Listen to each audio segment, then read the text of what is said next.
Regardez l'Irak, la Libye. Est-ce que c'est le bonheur là-bas? Est-ce que ces pays sont en sécurité aujourd'hui?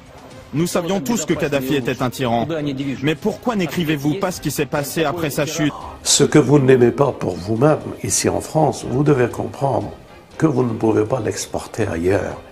Parce que finira un jour par ce travail que vous faites pour déstabiliser les pays, finira par arriver à nos portes.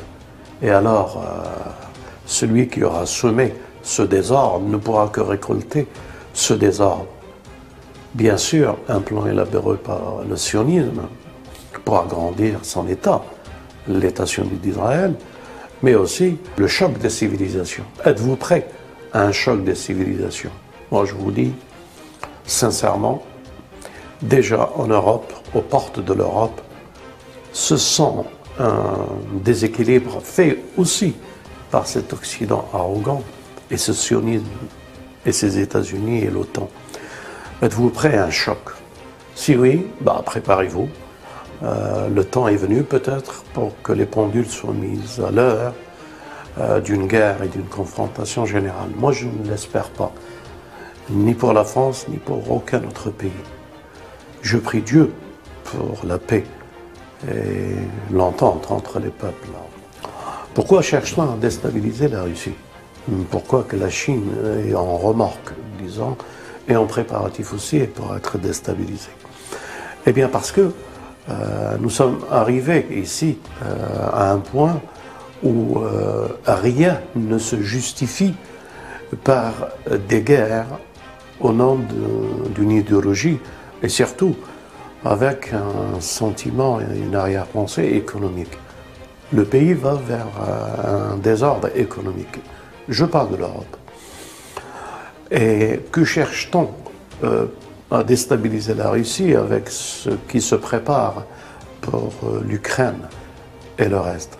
Aux dernières nouvelles, les Russes, donc j'apporte mon soutien, et les Chinois se rendent compte du grand bluff du démon, de Gog et de Magog, en termes religieux que je le dis, et du système bancaire.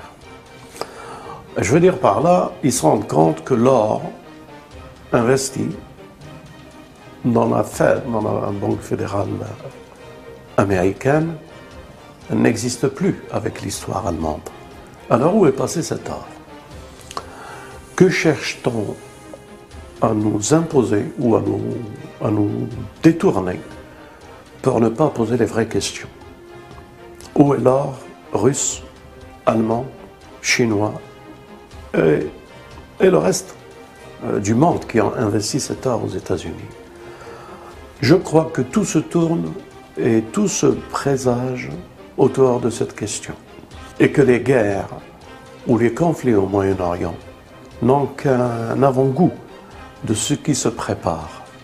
Les uns disent Armageddon, les autres disent Al-Malhama, ou les autres disent l'Apocalypse. Sommes-nous